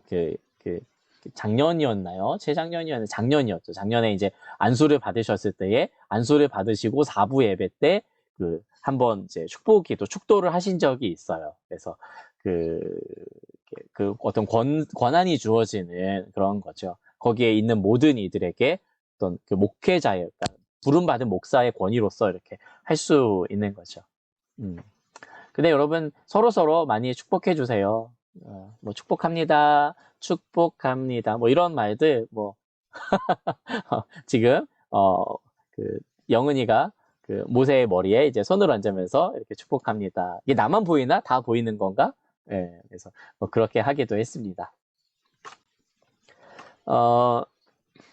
계시록에 쓰이게 된 시기가 언제인지 궁금해요. 쓰이게 된 시기는 아까 이제 두 가지로 말씀을 드렸죠. 이제 그 도미티안 황제 때 그리고 또 네로 황제 때 이 두 가지 설이 있는데 아마도 이제 90년대에 95년도 96년 경인 도미티안 황제의 경우가 좀 더 이제 유력해 보인다. 정확히는 사실 몰라요. 예, 아마 그때였을 것이다라고 우리가 생각해 볼 수 있겠고, 그리고 사도 요한이 반모섬에 유배 중일 때 계시를 받고 섰다고 하는데 맞아요. 그 시기가 다른 성경과 비교했을 때 대략 언제쯤인지 한참 뒤에요. 아주 뒤입니다. 제가 이제 또 성경 파노라마 이거 그림을 제가 그리기가 좀 그래서 이거 가져와 봤는데 보이시나요? 이 그림? 예수님, 그러니까 성경은, 그러니까 신약 성경은 예수님이 여기서 이제 예수님의 십자가 사건은 여기였어요. 예수님의 십자가 사건은 여기였고 그 이후에요. 예, 그 이후 시대입니다. 그 이후 시대에 쓰여진 내용들이에요. 바울의 1차, 2차, 3차, 4차 전도 여행 꽤 오랜 기간이죠. 뭐 10년, 20년 뭐 그 기간 동안에 했고 첫 번째 그 1차 전도 여행 때 이때 썼던 게 뭐 갈라디아서나 야고보서가 비교적 좀 일찍 쓰여졌을 것이다. 그리고 데살로니가 교회에게 보낸 편지가 이제 좀 그 다음에 쓰여졌을 것이고 그리고 고린도 전후서 로마서가 이제 그 다음에 뭐 이런 그 흐름으로 그 쓰여졌을 것이다. 이렇게 바울의 서신들은 뭐 이런 흐름으로 쓰여졌을 것이고 이 이후에 그 후기 사도들의 시대, 그러니까 그 바울의 5차 전도 여행, 뭐 4차 전도 이거는 뭐 그러니까 누가 이렇게 편집을 했는지 뭐 잘 모르겠지만 어떤 로마로 향하는 어떤 그러한 것들을 가리킨다고 볼 수 있고 속사도 시대라고 제가 아까 말씀드린 속사도 시대 여기 끝나고서는 이제 교부 시대, 교부 시대가 오는데 그 전에 이제 후기 사도 시대, 사도들이 다 이제 죽고 그 이후에 후기 사도 시대가 있었고요. 그 거의 이제 그 끈 무렵에 요한계시록, 이 역사의 종교, 이 성경 파노라마 이거 안 되겠네. 제가 그 요거 조금 이제 내용이 좀 그러네요. 제가 다른 거를 뭐 보여드릴게요. 이것도 어디서 인터넷에서 제가 가져왔는데 출처를 좀 하기가 좀 애매하고 어딘지 잘 몰라서 블로그에 있던 것 같은데 인터넷에서 가져왔습니다. 신약성경 연대기를 보시면은 AD 50년경 이때에 그 이제 아마 갈라디아서가 쓰였을 것이다. 데살로니가 뭐 아까 말씀드린 이렇게 쓰였을 것이고 고린도나 이 바울이 쓴 서신들은 여기에 있는 바울은 참 많이 썼어. 많이 썼다. 이 바울이 쓴 내용들이고 아마 이제 AD 60년경 이때쯤에 마태, 마가, 누가 복음과 사도행전이 쓰였을 것이다. 예수님의 복음서가. 그러니까 여러분들 이 갈라디아서나 데살로니가 이때가 더 먼저 쓰인 거예요. 예. 우리는 마태복음이 마태, 마가, 누가, 요한이 있으니까는 마태가 제일 먼저 쓰였나? 네, 그건 아니에요. 예. 그런 어떤 그러니까 연대기는 좀 그렇고 마태, 마가, 누가, 요한의 예수님은 이때였지만 AD 예수님부터 아노 도미니 아노 도미니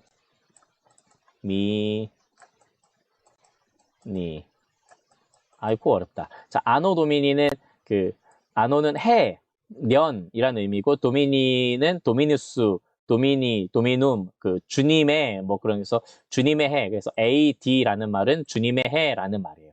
그 전은 이제 before Christ죠. 예. 그래서 아노 도미니는 AD를 의미한다. 보시면 되고. 그래서 요한계시록은 대략 한 이때쯤에 아주 한참 뒤에 쓰여졌죠. 요한이 쓴 시기는. 히브리서는 작자래. 이게 작가, 이렇게 기록자 미상인데, 아마 이제 60년에서 95년 사이에 굉장히 넓죠. 아마도 이게 아볼로가 아닐까. 제가 배울 때에는 아볼로가 아닐까. 그런, 주장을 하는 사람들도 있었어요. 타당성이 좀 없지는 않습니다. 예, 저도 아볼로가 좀 이렇게 구약 성경에도 정통하고, 그리고도 좀 이렇게 뭐랄까요, 좀 헬라파 유대인 같은 어떤 그러한 특징도 좀 있기 때문에 히브리서가 좀 이렇게 아볼로가 아니었을까 그런 생각을 해보기도 합니다. 바울의 서신이라 그러기에는 너무 바울의 문체가 안 나타나 히브리서에. 그래서 바울의 서신은 아닌 따로 빼놓은 거예요, 사람들이. 그래서 이게 당시에 이제 아볼로파, 게바파, 바울파 이런 것처럼 아볼로가 굉장히 중요한 입지를 가지고 있었기 때문에 이런 권위를 가지고 있는 아볼로가 쓰지 않았을까. 이것도 누가 이렇게 했구나. 바울 먼저. 나만 쓸 수 있는 게 아니네? 이거 누가 썼어요? 와우. 깜짝 놀랐어. 와우. 아무튼 이렇게 열심히 이렇게 누가 이렇게 써주셔서 감사합니다. 네. 그리고 네, 요거 좀 이해가 되시죠? 같은 연대 때. 그래서 아마 요한계시록은 제일 마지막에 쓰였어요. 그래서 여기 질문에 바울 먼저 여기도 있네. 그래서 어디죠? 질문에 성경과 비교했을 때 대략 언제쯤인지 궁금해요. 라고 했었던 질문을 이렇게 이제 답변할 수가 있겠죠. 이 바울 먼저, 이 다음에도 나오나 보다. 바울 먼저 여기도 나와. 이게 어쨌든 누가 열심히 지우고 있네요. 상원이가 지우나? 몰라요. 어쨌든 상원이 웃고 있는데. 자, 때가 가까이 왔다. 이제 자주 봤지만 볼 때마다 공감이 안 돼요. 저도 진짜 이 말에 공감이 돼. 예, 저는 공감이 안 된다는 말에 제가 진짜 공감을 합니다. 왜 때가 가까이 왔다고 말씀하실까? 이 때가 우리가 생각하고 있는 어떤 때, 이 타임으로서의 때는 아닐 것 같다. 흔히 이제 여러분 카이로스와 크로노스 이야기를 하는데, 어떤 언제야? 그러니까 우리 몇 시에 모여요? 우리 몇 시까지 해요? 라고 하는 그 의미로서의 때는 분명히 아닌 것 같다. 이런 생각이 듭니다. 그래서 이 때는 어떤 하나님의 뭐랄까요, 약속이 실현되고자 하는 어떤 시기? 이런 것을 볼 수 있겠죠. 갈라디아서의 말씀에 때가 참에라는 말이 있는 것처럼 때가 가까이 왔다라는 그러한 말로 우리는 이것을 볼 수가 있겠죠. 안일하게 살지 말라는 개개인의 마지막 때, 죽음, 언제 올지 모른다는 일종의 경고인가요? 저도 이제 그렇게 보기도 하는데, 그런 의미도 있겠지만은, 뭐랄까요, 그 속히 일어날 일들이라고 했을 때에 제가 알려드린 것처럼, 좀 임박했다는 의미라기보다도, 이제 늘 깨어서 정신을 차리고 있으라라고 하는 의미로 이것을 받아들여야 되지 않을까, 그런 생각이 듭니다. 그래서 이 말씀은 제가 여기 적어놨나요? 여기 안 적어놨네요. 이 말씀은 3절에 여러분 성경책 있으면 보시면은 예언의 말씀을 읽는 자와 듣는 자가 그 가운데 기록된 것을 지키는 자가 복이 있다. 왜냐하면은 때가 가까웁니다. 이런 거거든요. 그러니까는 지키는 것을 강조하기 위해서 얘들아 정신을 차리고 있어야 돼. 지금이 마지막 종말의 타임이야. 종말의 타임이래요. 종말의 어떤 때야. 그런 것을 알려주고 있는 것이죠. 자, 15절 예수님의 의미가 다 모르겠지만, 발은 용광로에서 재련된 의미가, 궁금합니다. 겸손하신 예수님 발의 의미가. 요거 이제 아까 제가 발의 의미에 대해서 좀 설명을 드렸죠. 적군의 목을 쳐서 목을 밟아서 어떤 권위, 그리고 어떤 승리를 상징하는 그런 느낌으로서 어떤 위험 있는 말로 이제 표현을 한다. 이제 용광로에서 재련되었다. 그래서 뭔가 이렇게 잘 갖춰지고 어떤 당시에는 이게 되게 어떤 갑옷처럼 이게 뭔가 큰 군사 어떤 그런 느낌이었었나 봐요. 그래서 요한이 볼 때에 용광로에서 재련해서 그냥 집신, 남학신 이런 게 아니라 집신이나 남학신이나 예수님 시대에 우리가 흔히 말하는 예수님 샌달이 있잖아요. 그런 거 이렇게 다 이렇게 옆에 트여져 있는 거 그런 정도가 아니라 뭔가 재련된 용광로에서 이렇게 단련된 그러한 풀무불에 연단해가지고 아주 단단한 견고한 그러한 의미로서 요한이 딱 봤을 때에 발을 봤을 때 이거는 적군의 머리를 그냥 팍 밟아서 승리를 한 그런 어떤 능력 있는 발이야. 전투화도 이런 A급 전투화가 없어. 약간 그런 느낌이지 않을까라는 생각이 듭니다. 이제 여기까지네요. 자, 이제 공유 중지하고 서로 얼굴을 보면서 마지막 환담을 나누고 이제 마치면 어떨까 이런 생각이 좀 듭니다. 네,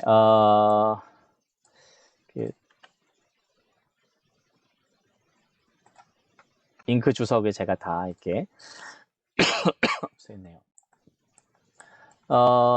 여러분 이제 우리 이 음소거를 다 한번 해제하시고 오늘 1장에 대해서 좀 봤는데 쭉 읽었는데 어떠세요? 추가로 질문이나 아니면은 또 어떤 이야기라도 좋습니다. 나 혼자 이제 떠들어가지고 목이 아파요. 여러분들 좀 이야기 좀 해주세요.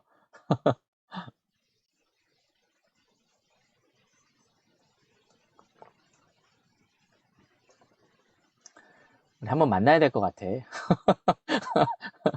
밥이라도 같이 먹으면서 조금 이제 친해지고 수다를 떨 때가 돼야 이러면서 이제 얘기를 나눌 수 있지 않을까 그런 생각이 들기도 합니다. 괜찮나요? 이렇게 가는 거? 아마 오늘은 이제 한 장을 봤기 때문에 이렇게 한 절 한 절씩 제가 읽어볼 수 있었던 건데 다음 주부터는 이렇게 하면은 새벽이 될 거예요. 예. 그래서 진유가 아빠 새벽이 뭐야? 밤과 아침 사이야. 그래서 아침은 뭔데? 그래 아침은 말이지. 설명하는데 너무 길었는데 진짜 엄청 오래될 거예요. 그래서 제가 포인트만 좀 잡아가지고 다음 주에는 알려드리고, 7교회를 거의 사실은 그것만 해도 그 한 강의가 나와야 돼요. 한 교회를 한 강의 때 좀 다루면은 뭐, 그래도 이제 모자랄 수도 있을 것 같긴 한데, 어쨌든 각 교회의 포인트들 여러분 좀 생각해 두시고, 제가, 그, 7교회들에 갔었던 그 사진들을 다음 주에는 좀 보여주면서 나누도록 하겠고요. 그리고, 뭐랄까요, 일부러 25일로 잡은 이유가, 그 다음 주 21일 날, 그 계시록 그 7교회에 대한 이야기를 우리가 좀 나눈 다음에, 그 다음에 월요일 날, 가기를 좀 원했어요. 근데 지금, 그 학원가부터 시작해서 사회적 거리두기로 다시 좀 전환이 되는 것 같아서, 좀 상황을 좀 보다가, 다음 주 21일쯤에는 예약을 해야 되지 않을까라는 생각이 들기는 합니다. 그래서 그 이미 보신 분도 있겠고 또 뭐 개인적으로 따로 보실 분도 있겠고 혹시 상황이 안 되는 분도 있을 것 같은데 어쨌든 뭐 이렇게 많은 분들 또 같이 가신다고 했으니까는 같이 가고 지금 여기 있는 사람 중에는 상원이만 안 가네? 추가? 추가 그러면은 밥 사면은 추가해 줄게. 그냥 오고 25일 날 이렇게 하고 만약에 그 우리가 그 뭐죠? 어 어렵다고 한다면은 그 25일 날 그 하기가 좀 쉽지 않으면은 소신 있게 그래서 휩쓸려 가지 말아라. 그냥 그 남 원래 가고 싶었어? 시간이 안 돼?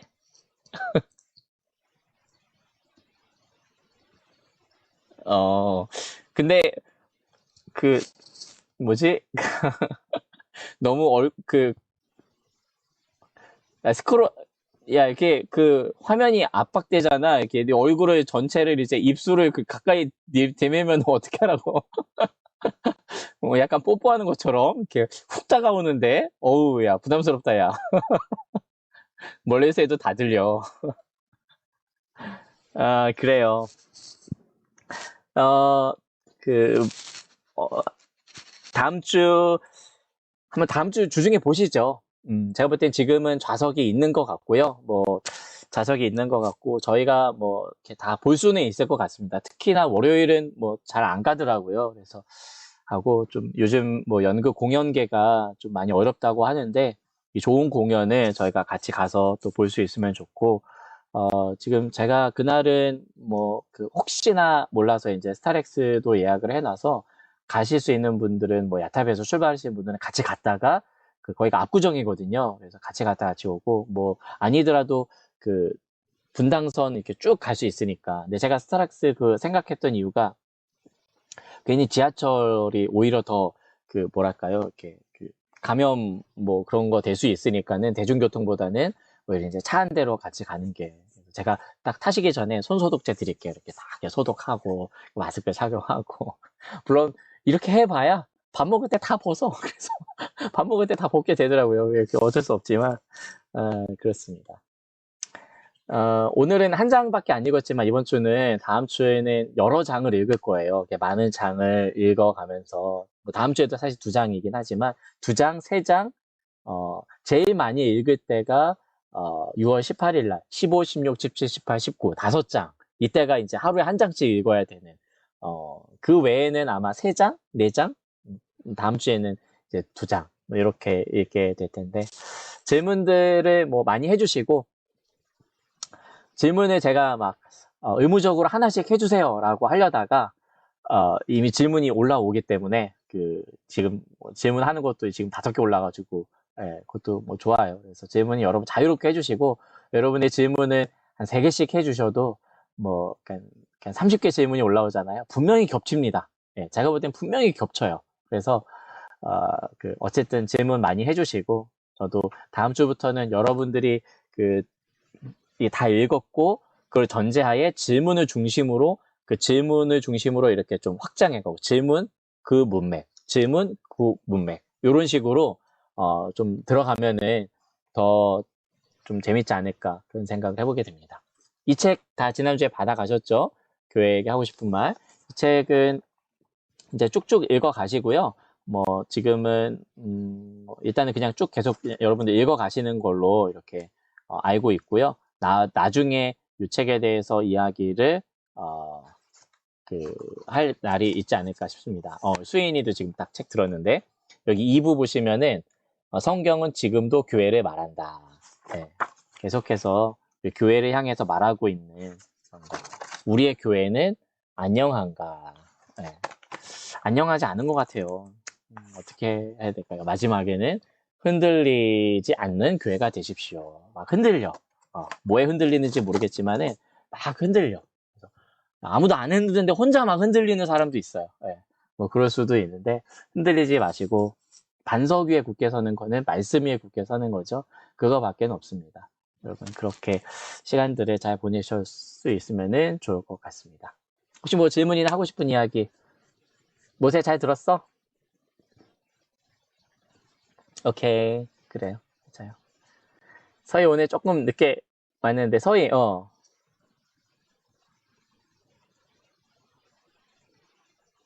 다음 주에는 2장하고 3장. 그래서 그 2장하고 3장이 7교회에 대한 내용이에요. 바로 2장 시작부터 그 7교회, 에베소 교회에 대한 이야기가 이제 나오고, 라오디게아 교회까지 나오게 되는데, 각 교회들마다 특징이 이렇구나 보시면서 하셔도 좋고, 다음 주에는 사진 대방출. 이때를 위함인 것 같아요. 네, 작년에 이제 터키를, 여기 있는 영은 자매와 또 멤버들과 같이 좀 다녀왔었는데, 다녀온 이야기들도 좀 해드리고, 7교회를 이렇게 보고 올 수 있었다는 게 좀 감사한 시간들이었어요. 그래서 거기서 두 교회는 뭐 자세히는 보지는 못했지만, 보지는 못한 만큼 더 많은 감동도 있었거든요. 그 이야기도 여러분들에게 좀 나누어 드리겠습니다. 네. 오늘도 조금 오버가 됐네요. 8시 8분. 그래서 슬기로운 이렇게 의사 선생님들, 슬기로운 선생님들 또 만나셔야 되니까, 자, 이제 저는 이제 슬기롭게 물러가도록 하겠습니다. 네. 괜찮으신가요? 네. 네. 그럼 제가 잠깐 기도하고 마무리하도록 하겠습니다. 하나님, 오늘도 요한계시록의 말씀을 우리가 좀 같이 읽어가면서 첫 번째 서론 부분 1장의 이야기를 나누었습니다. 하나님, 교회에게 하시는 말씀, 그리고 그 주님이, 말씀하시는 주님이 어떠한 분이신지, 우리가 마태복음, 마가복음, 누가복음, 요한복음에서 만났던 예수님과는 좀 다른 모습의 예수님의 모습을 우리가 보게 됩니다. 위엄 있고 왕이신 그분, 우리도 그분을 배우게 되면은 엎드려지지 않을까요? 주님, 그럼에도 주님 만나기 원하고 사모합니다.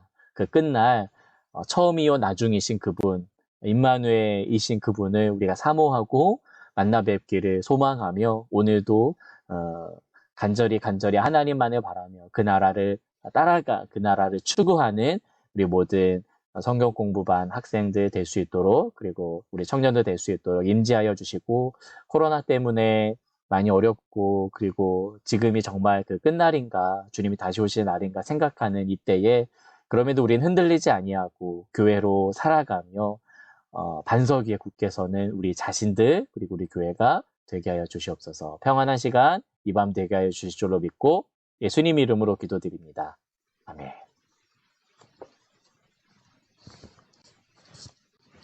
안녕. 다음번에 여러분 목소리 많이 들어요. 감사합니다. 네, 수고하셨어요.